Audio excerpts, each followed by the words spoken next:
And I'm like, you go, girl. And Yeah. Denise Richards, who was married to the freak Charlie Sheen, she adopted a little girl, and I know she's in her late 30s, early 40s. So I think adopting is amazing. My 2 cousins are adopted because my aunt, my dad's sister, had endometriosis and had a complete hysterectomy, and she adopted. Whoa. Yeah. And my cousins are amazing. Actually, my one cousin just had a little baby, and she is darling.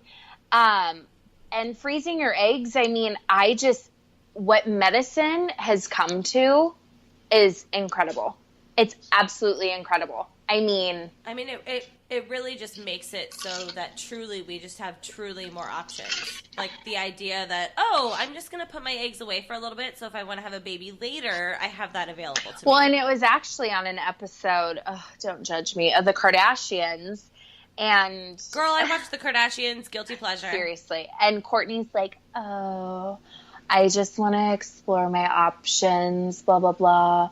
And her doctor... That's totally how she talks. She has, like, no inflection when she speaks. No emotion, just so, like, cruises at 15 miles an hour through a school zone in California. Like, just... it's hysterical. But anyways, she... You're killing me. I get it. She's going to be 40, and... Right. She wanted to explore her options, but she's not doing it because she didn't want to, do the injections and the hormones and the this and the that, which I totally get. Totally. But you have to have options. Like when I go to a restaurant, I want to have options. I can't just go to like a veganese, dairy-free, life-free, soul-free place. I need to have like a pizza option, a burger option. Like a bitch needs options in life. And I am one of them because I'm 30 and I'm single, and not saying it's a bad thing to be 30 and single. No, it's not. But I mean, I need options. So this leads me to a point that I've thought about a lot in the last, 5 or so years. I've only been, I shouldn't say only. Dylan and I have been together for about 2.5 years. And before that, I was mostly single for a handful of years. I off and on shenanigans, but for the most part, I was single. And something that I really observed is I feel like the men of our generation that are in our age group have had this. They all sort of fall into this category. The same with the men that you usually find out on The Bachelor, where they are all of a sudden like 27 or 28, and they're like, oh shit, if I want to get married, I have to do this commitment thing. Yeah. Like, they do this like bullshit of like playing games and like not really dating and like sleeping around and maybe sort of dating and like halfway committing but not like fully committing throughout most of their 20s, when they know deep down that really that's sort of just like a cool guy non-committal facade that they're putting out, when deep down all these most men want to get married and have kids and whatever, but because it falls into this like emotional commitment category, they don't want to deal with it in their 20s, and then all of a sudden they're getting into their late 20s and they realize, oh shit, I actually have to date if I want this to happen.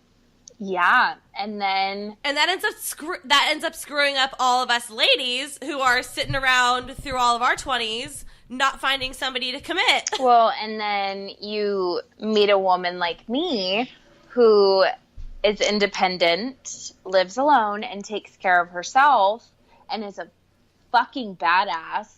And then you get to know her, and she's like, yeah, I'd love to like get married and have kids. And then it's like, whoa. And then they get intimidated. Womp, womp, womp. I can't even tell you how many times in the last year and a half I have gotten, I think you're really great, but I'm just not ready for your level of commitment. I'm sorry. My level of commitment, it's normal. It's normal to want to commit to one person Right. get to know them. That's what dating is. And if you don't want to throw a title on it, like, I'm cool with that, because I've learned that, it's tight, whatever. Actually, who am I kidding? I would love a boyfriend, and for that person to just, like, be mine. Like, what is so hard? But I think nowadays what makes everything so hard is the instant gratification of, oh, well, this didn't work out, so I can just re-download Tinder or Bumble. I can get to swiping. I'm going to strike up a conversation with someone. But you know what? So a guy I dated, I think I talked to you about him. Remember, I found, like, the card on Etsy and blah, blah, blah. Yeah, yes, I told you about him.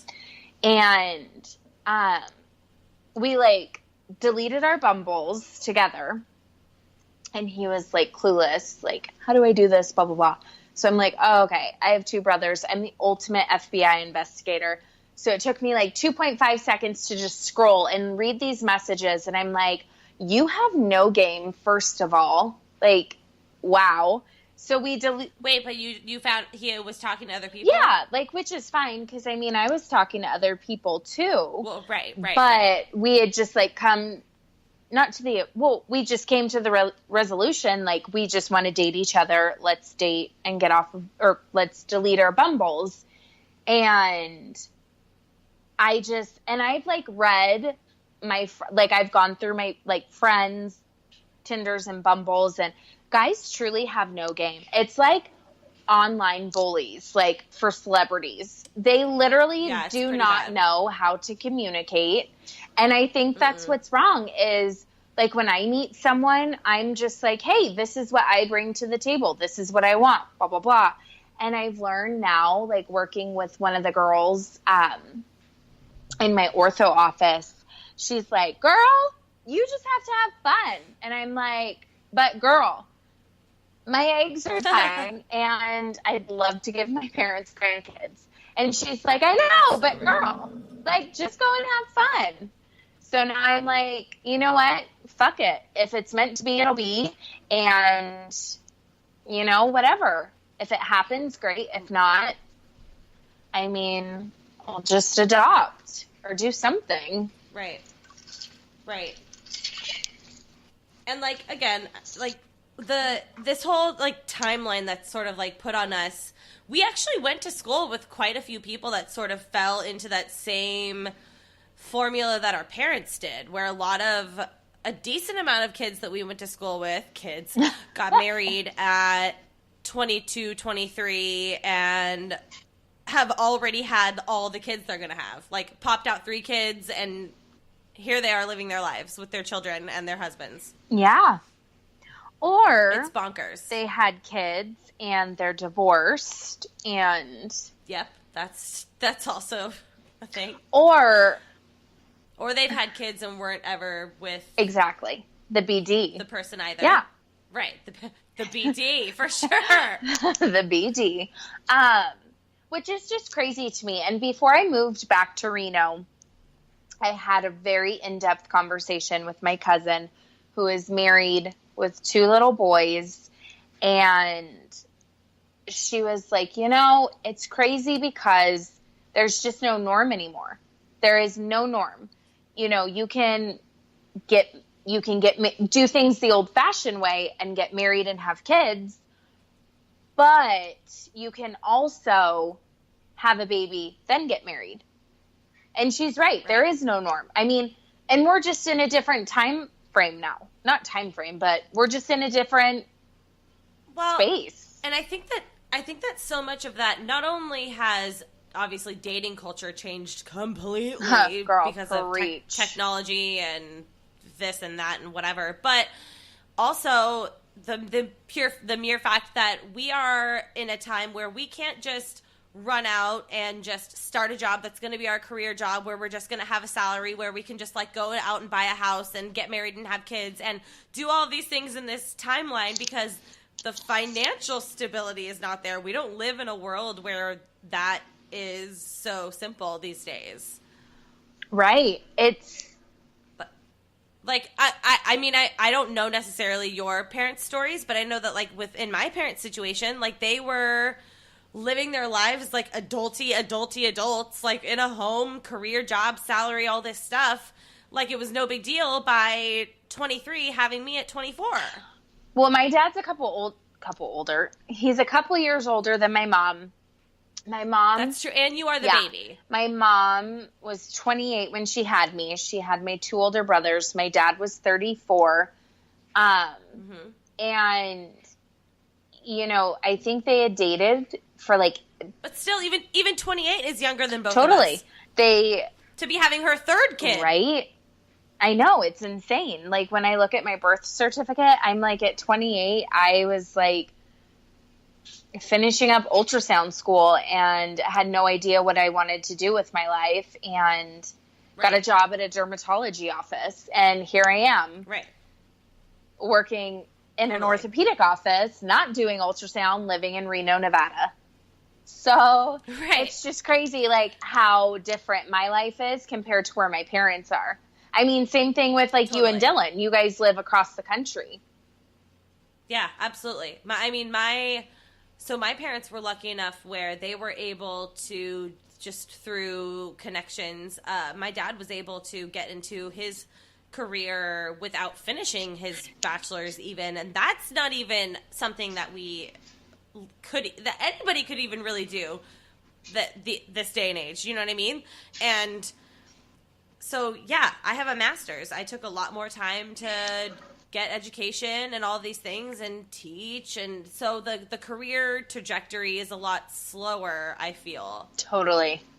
It is. But it's also because, though, again, my parents were able to get away with building careers and a family and a life that was sustainable without finishing school.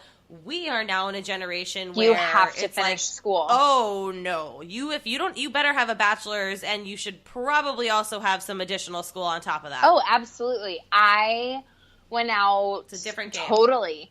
And same thing with my dad. He didn't finish his degree, and he started an amazing career. And yeah, both of our dads are just like workhorses. Totally, 100%. I dated a guy. Went out on a couple dates with him. He works for a nonprofit here in Reno. Super sweet guy. And both of his parents are teachers, and he wants to be a firefighter. And, you know, which is cool, whatever. But it's just crazy, like you were saying, that it takes people longer, you know, with education, because not everybody has it figured out what they want to do, or they go to school for journalism and then they want to go to med school, or, you know, it's crazy. Right. It's just like not that simple. No, I mean, I worked for a doctor. He graduated, went to law school, practiced law for like 10 years, married a doctor, decided he didn't want to be a lawyer anymore, went to med school, finished med school, did his residency. Now he's a family med doc here in Reno. Like, whoa. Oh my gosh. Yeah. Like, talk about like whirlwind. It's like, conversely, the only sort of people that are able to be so lucky in those situations are people that are in specialized fields, like my brother. Oh, you're a pilot? Cool. So you could totally just go to school, get a bachelor's in pilot. That's not what his bachelor's is in. Isn't it in like aeronautical science? He's going to listen to this and be like, these two. What idiots. These bitches. I know. But no, I mean, we can't all be that cool to where he just like goes off to this private college for aeronautical science and then becomes a pilot. Like, oh, okay, cool. Yeah. Casey Walker, shout out, you are a badass. Oh, I thought you were about to propose. Oh, I mean, Casey, I know you're out there, and I know you're going to listen to this, and if you'd like to take me out on a date, the offer is there. Hey-o. Damn. I like cool. steak and red wine. And not really big on dessert, but anywhere with a good bread basket. Just a heads up. Oh,